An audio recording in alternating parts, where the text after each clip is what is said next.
بسم اللہ الرحمن الرحیم۔ السلام علیکم۔ میری شادی کو ابھی 3 مہینے ہی ہوئے تھے کہ مجھے اپنی بیوی کے مرنے کی ادھوناک خبر ملی۔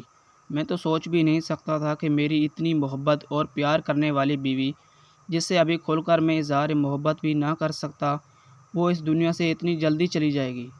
میں نے اس کی محبت کو پورا کرنے کے لیے کسی قسم کی کمی نہیں چھوڑی تھی۔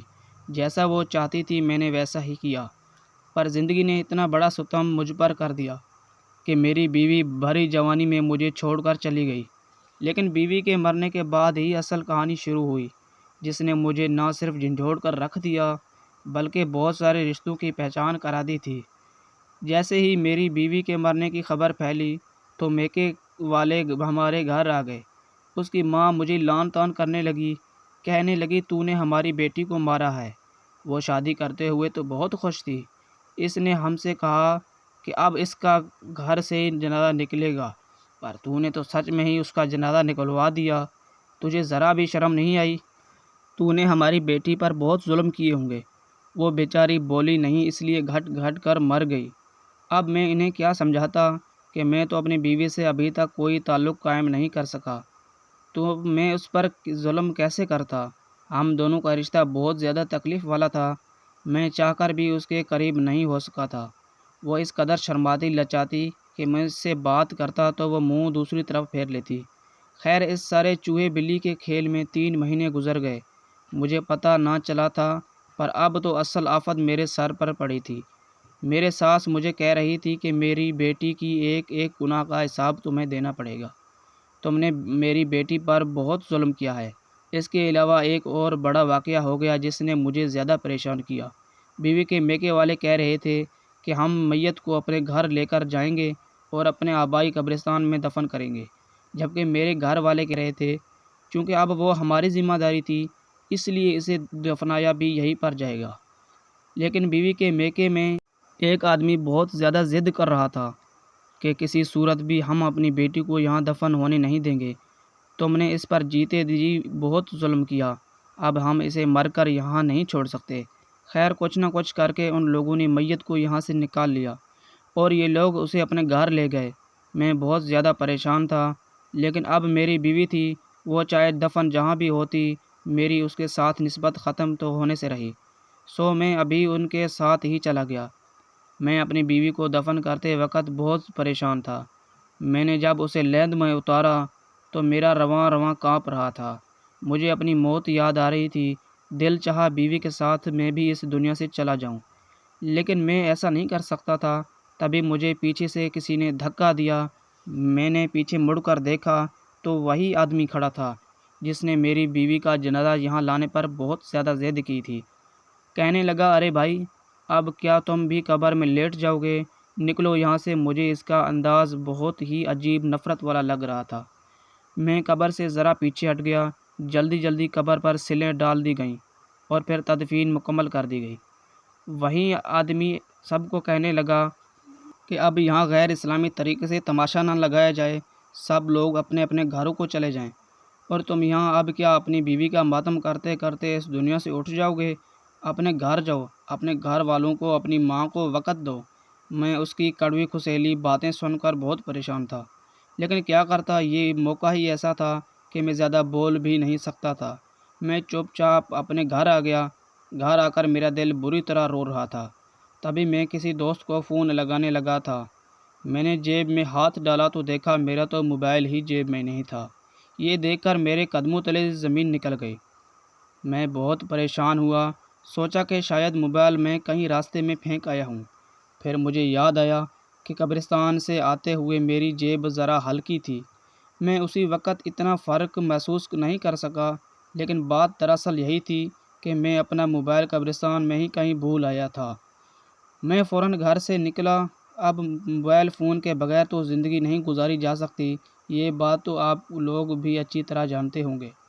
میں گھر سے نکلا تو فوراً اس قبرستان میں پہنچا جہاں پر میری بیوی کی تدفین ہوئی تھی۔ تو وہاں پہنچتے ہی میری نظر پورے قبرستان پر پڑی تو کہیں اپنا فون نظر نہیں آیا۔ میں ادھر ادھر دیکھنے لگا، تبھی ایک بوڑھا آدمی میری طرف آیا۔ کیا ڈھونڈ رہے ہو بیٹے؟ وہ شخص شاید اس قبرستان کا گورکن تھا۔ بس چاچا، شاید یہاں اپنا موبائل بھول گیا ہوں۔ وہی ڈھونڈ رہا ہوں۔ موبائل کہیں تم اپنا موبائل قبر میں تو نہیں گرا کر آ گئے؟ چچا نے بڑی حیرانی سے پوچھا تھا۔ ہاں یہ بھی ہو سکتا ہے۔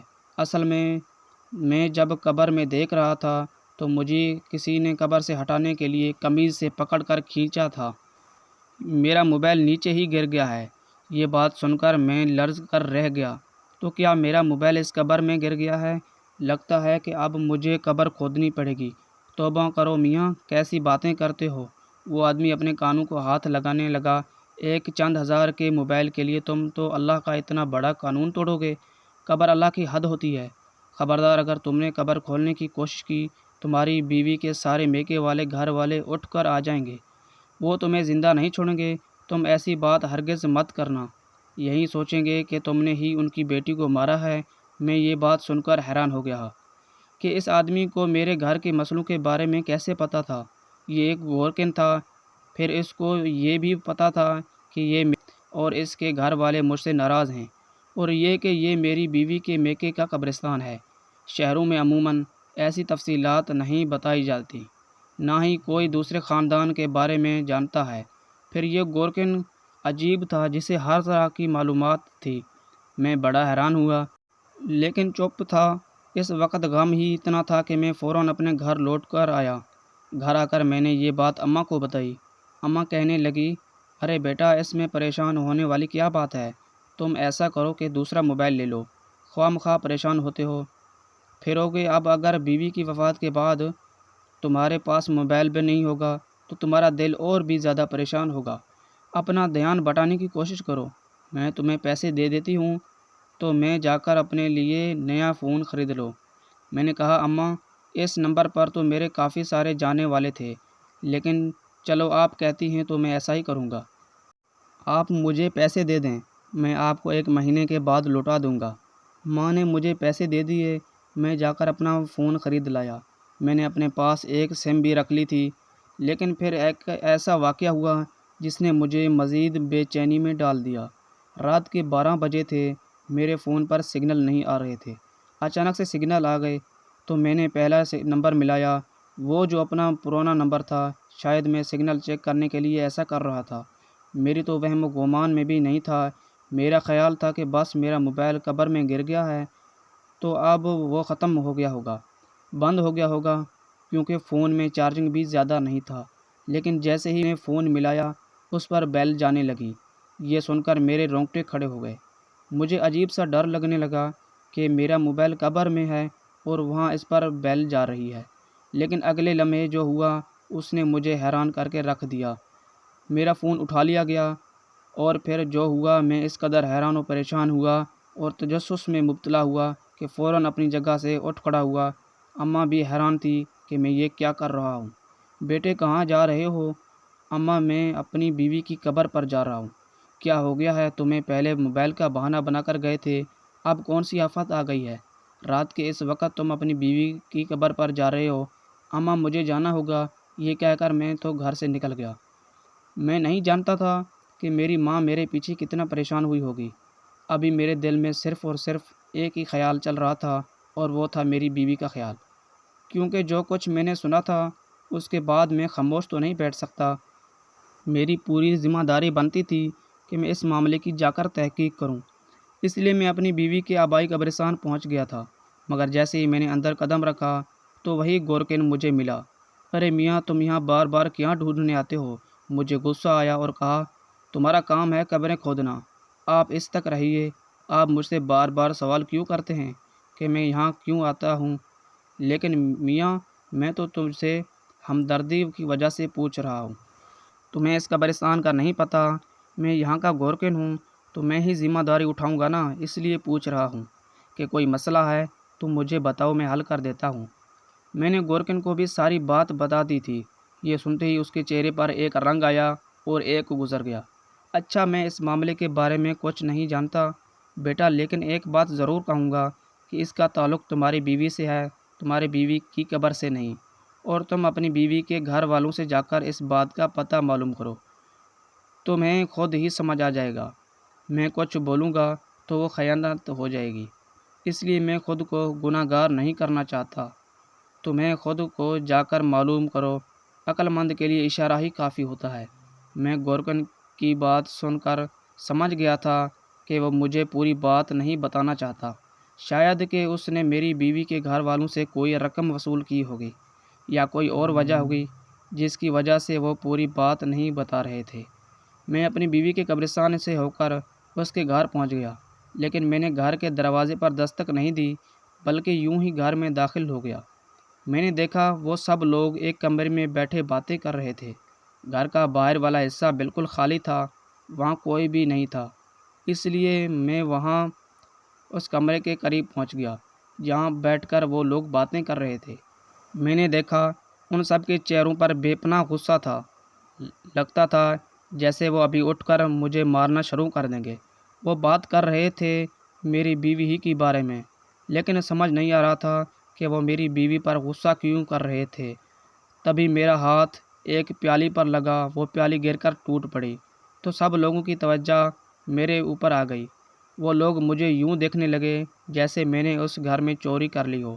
بیٹا تم یہاں کیسے اور کب آئے تھے؟ میری ساس نے مجھ سے پوچھا۔ اماں جی میں آپ کو ایک بات بتانے کے لیے آیا ہوں۔ میں نے اپنی ساس کی طرف امید بھری نظر ڈالی۔ ہاں بیٹا آؤ، ہمیں تمہارا انتظار تھا۔ میرا انتظار؟ مگر وہ کیوں؟ میں نے اپنی ساس سے پوچھا۔ بس بیٹا حالات ہی کچھ ایسے ہیں کہ کیا کریں، تمہیں تو پتہ ہے کہ ہم ایک معمولی خاندان سے تعلق رکھتے ہیں۔ میرا بھانجا کل سے گھر نہیں آ رہا، وہ ایسا غائب ہوا ہے کہ میری بہن بھی پریشان ہو گئی ہے۔ کہتی ہے کہ اپنے داماد سے کہہ کر میرے بھانجے کو کہیں سے ڈھونڈو ورنہ میں مر جاؤں گی۔ میرا ایک ہی جوان بیٹا تھا، اگر وہ بھی نہ رہا تو میں کیا کروں گی؟ تم جانتے ہو نا کہ عرصے سے ہمارا ان کے ساتھ ناراضگی چل رہی ہے، لیکن اب اس موقع پر ہم دونوں خاندان ایک دوسرے کے بے حد قریب ہو گئے ہیں۔ میں یہ سن کر اپنا غم بھول گیا۔ اچھا اماں جی میں آپ کا کام کر دوں گا، لیکن میں آپ کو اپنا مسئلہ بتانے آیا ہوں۔ بیٹے مسئلہ تو چلتے ہی رہتے ہیں۔ میری ساس نے میری بات کو یکسر انداز کر دیا۔ لیکن تم پہلے میرا کام کر دو، اس کے بعد جو تم کہو گے میں وہی کروں گی۔ میں نے اپنی ساس سے بحث کرنا مناسب نہیں سمجھا اور وہاں سے ایک اور ذمہ داری لے کر واپس اپنے گھر آ گیا تھا۔ میں اپنی بیوی کی قبر کھولنا چاہتا تھا کہ میں اس کی قبر کھول کر اپنی تسلی کر لوں ایک بار، کیونکہ جو کچھ میں نے سنا تھا اور جانتا تھا اس کے بعد میرا دل بہت عجیب ہو گیا تھا۔ میں چاہتا تھا کہ میں اپنی بیوی کی قبر کھولوں، قبر کشائی کروں، لیکن کوئی بھی مجھے اس بات کی اجازت نہیں دے رہا تھا، نہ کوئی میری بات پر یقین کر رہا تھا۔ اس لیے میں نے سوچ لیا تھا کہ جو کچھ کروں گا میں خود ہی کروں گا۔ رات کو 2 بجے میں نے قبرستان جانے کا فیصلہ کر لیا تھا۔ اب مجھے اپنی بیوی کی قبر کھولنا بہت ضروری لگ رہا تھا۔ 2 بجے گھر کے سب لوگ سو چکے تھے۔ میں جانتا تھا کہ وہ گورکن جو بار بار مجھے منع کر رہا تھا وہ بھی اس وقت نہیں جاگ رہا ہوگا۔ اس کو تو لگتا ہوگا کہ اب میں تھک ہار کر چپ بیٹھ جاؤں گا، پر میں چپ بیٹھنے والوں میں سے نہیں تھا۔ اتنی بڑی بات ہو گئی تھی، میں کیسے خاموش رہتا؟ میں نے جا کر سارا انتظام مکمل کیا اور 2:30 بجے قبر کھولنا شروع کر دی۔ مجھے اس بات کی حیرت نہیں ہوئی تھی کہ قبر کی مٹی کافی نرم تھی، ایسے لگتا تھا جیسے قبر کو کچھ دیر پہلے ہی بند کیا گیا ہو۔ میں نے جلدی مٹی ہٹائی تو پتھر کی سلوں کو ہٹانے میں 5 منٹ سے زیادہ وقت نہیں لگا۔ میں اس وقت اپنے جوش میں اور ولولے میں تھا کہ میں بڑے بڑے سے پہاڑ کو بھی اکھاڑ سکتا تھا۔ جب میں نے پتھر کی سلیں ہٹائیں تو ایک اور حیرت کا جھٹکا مجھے لگا تھا۔ سامنے کا منظر دیکھ کر میرے پسینے چھوٹ گئے تھے، ٹھنڈے پسینے میرے چہرے پر آ رہے تھے اور میں اس قدر پریشان تھا کہ سمجھ نہیں آتی تھی کیا کروں، ہنسوں، روؤں یا پھر اپنی بیوی کا ماتم کروں، کیونکہ سامنے قبر خالی تھی۔ قبر میں نہ میری بیوی تھی، نہ اس کا کفن تھا اور نہ ہی میرا موبائل فون تھا۔ میں تو اپنا فون ڈھونڈنے آیا تھا، پر ایک نیا قصہ کھول گیا۔ دراصل جب میں نے اپنے فون کان سے لگایا تھا تو کسی نے میرے کال اٹھائی تھی۔ اس بات سے مجھے لگا جیسے میرا فون قبر میں نہیں رہا، بلکہ میرا فون کوئی چوری کر کے لے گیا ہے۔ لیکن جب میں نے اگلی بات سنی تھی وہاں سے میرا اصل تجسس جگا تھا۔ کچھ دیر ہواؤں کے جھکڑ کی آواز ہوتی ہی ایسی آواز آتی رہی اور پھر میرے کانوں میں ایک آواز پڑی، کہ میری بیوی سخت عذاب میں ہے اور جب تک اس کے نام کا قرض ادا نہیں کر دیا جاتا تب تک وہ یوں ہی تڑپتی ہی رہے گی۔ شاید میں یہ بات سن کر بے وقوف بن بھی جاتا، لیکن میں یہ سوچنے لگا کہ قبر میں آنے والے فرشتے تو کبھی بھی اردو زبان میں بات نہیں کر سکتے، وہ تو سنا ہے کہ عربی میں بات کرتے ہیں، اور پھر ایسا کیسے ہو سکتا ہے کہ ایک فرشتے کی آواز مجھے فون پر سنائی دے؟ یہ چیز کوئی ڈرامہ یا پھر جھوٹ لگتی تھی، ایسا حقیقت میں ہو ہی نہیں سکتا تھا۔ بہت سارے لوگوں نے قبر میں کیمرہ اور مائکیں رکھنے کی کوشش کی ہے، پر آج تک کسی فرشتے کی آواز کسی انسان کے کانوں میں نہیں پڑ سکی۔ یہ اللہ کے راز ہے اور یہ اللہ ہی جانتا ہے۔ ایسا ہو ہی نہیں سکتا کہ قبرستان میں کسی فرشتے کی آواز کو انسان سن سکے۔ بس تبھی مجھے شک پڑ گیا تھا اور میں نے بیوی کو قبر کھودنے کی ٹھان لی تھی۔ پھر جب میں نے قبر کھودی وہاں پر مجھے کچھ بھی نہیں ملا۔ اب میں اپنی بیوی کے گھر والوں کے پاس چلا گیا۔ میں نے کہا کہ آپ کی بیٹی کی قبر میں نے کھود دی ہے۔ پھر میری بیوی وہاں نہیں ہے۔ میرے سسرال والے مجھ پر غصہ کرنے لگے کہ مجھے یہ بے حرمتی کرنے کو کس نے کہا تھا۔ میری بیوی کے بھائی تو باقاعدہ مجھے مارنے پر تو لائے تھے۔ وہ اس قدر اونچی آواز میں بات کر رہے تھے کہ اب ان سے ڈرنے لگا۔ میں نے کہا کہ آپ یہ سب نہیں کہنا چاہتے، میں تو کبھی بھی اپنی بیوی کے لیے برا سوچ ہی نہیں سکتا تھا۔ وہاں سے میں نکلا تو مجھے اپنی ساس کے بھانجے کا خیال آیا، جس کے بارے میں انہوں نے مجھے ڈھونڈنے کا کہا تھا۔ سب کام چھوڑ کر اب میں اسی کو ڈھونڈنے چاہتا تھا، کیونکہ مجھے اپنی بیوی کے اس کزن پر بہت زیادہ شک تھا۔ وہ بھی گھر سے اس دن غائب ہوا تھا جس دن میری بیوی فوت ہوئی تھی۔ خیر، میں پوچھتا وہاں کے اکلوتے بس اڈے پر پہنچا۔ وہاں جا کر میں نے اپنی ساس کے بھانجے کے بارے میں بتایا۔ مجھے وہاں کہیں ایک لوکل آدمی نے یہ معلومات دی کہ وہ صبح صبح ہی ڈسکا کے لیے نکلا ہے۔ یہ بات میرے لیے زیادہ حیران کن نہیں تھی۔ میں اس کا پتہ ڈھونڈتے ڈھونڈتے اس تک کیسے پہنچتا، یہ ایک الگ کہانی ہے، پر وہ ایک چھوٹی سی تنگ گلی میں کرائے کے مکان میں رہتا تھا، اور آج اسے ڈھونڈتے ہوئے مجھے ایک ہفتہ ہو چکا تھا۔ ہفتے کے بعد جب اس تنگ گلی میں اس کے گھر کے دروازے پر دستک دینے کے لیے گیا تو میرے دل میں تمام سوالوں کے جواب پہلے سے ہی موجود تھے، اور کچھ سوال میرے ذہن میں اٹھ بھی رہے تھے۔ وہ سب اس سے پوچھنا چاہتا تھا۔ جیسے ہی دروازہ کھلا میں نے دیکھا کہ سامنے کوئی اور نہیں بلکہ میری بیوی کھڑی ہے۔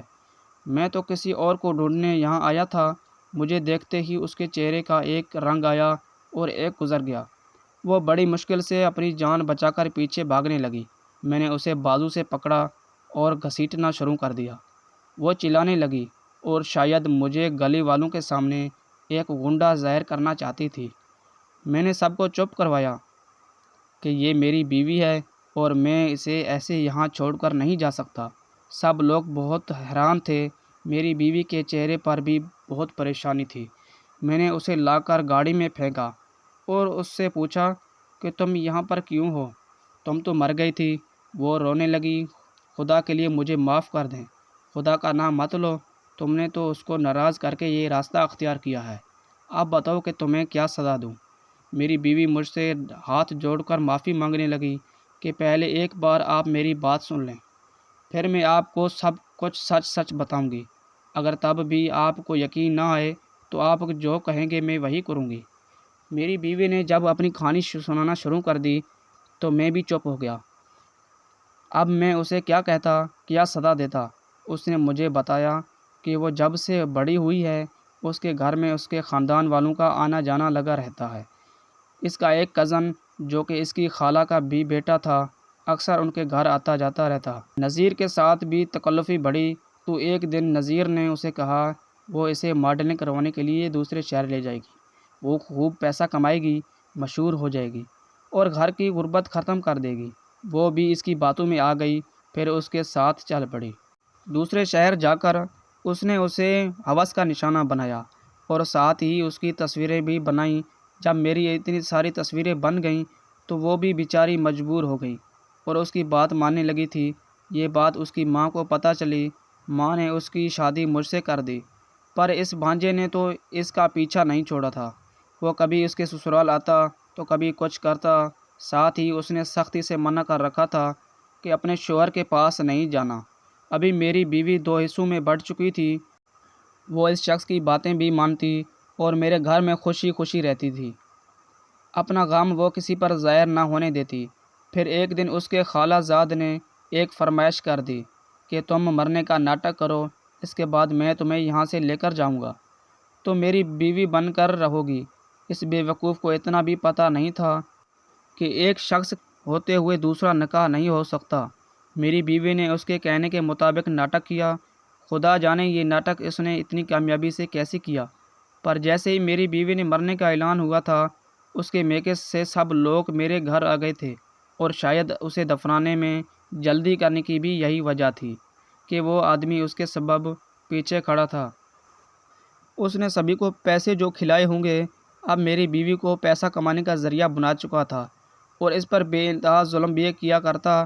میری بیوی اپنے خاندان والوں، مجھ سے اور سب لوگوں سے نظر ملانے کے قابل نہ رہی، اس لیے وہ اس کی باتیں مانتی چلی گئی اور دلدل میں پھنستی گئی۔ اب اس کی زندگی جانوروں سے بھی بدتر ہو چکی تھی۔ میں نے اپنی بیوی کی سچائی جان کر اسے دھتکارنے کی بجائے اسے حوصلہ دیا اور کہا کہ تم اس برائی سے ڈرنے کے لیے تیار ہو تو میں بھی تمہارے ساتھ کھڑا ہوں، چاہے وہ تمہاری کتنی ہی تصویریں پوری دنیا کیوں نہ دیکھ لے، لیکن اب تم اس کے ہاتھوں یرغمال نہیں بننا۔ اب میں اس آدمی کو خود بھی دیکھوں گا اور دیکھوں گا کہ یہ قانون کی گرفت سے کیسے بڑھ سکتا ہے۔ میں اپنے تعلقات استعمال کر کے اس شخص کو کافر کردار تک پہنچانے کا ارادہ کر چکا تھا۔ تبھی میں نے اپنی بیوی کا ساتھ نہیں چھوڑا، کیونکہ جو لوگ اپنی بیوی کو ان حالات میں اکیلا چھوڑتے ہیں وہ بذات خود مرد کہلانے کے قابل نہیں ہوتے۔ اگر ویڈیو اچھی لگی تو اسے لائک اور چینل کو سبسکرائب کر دیجیے۔ جزاک اللہ۔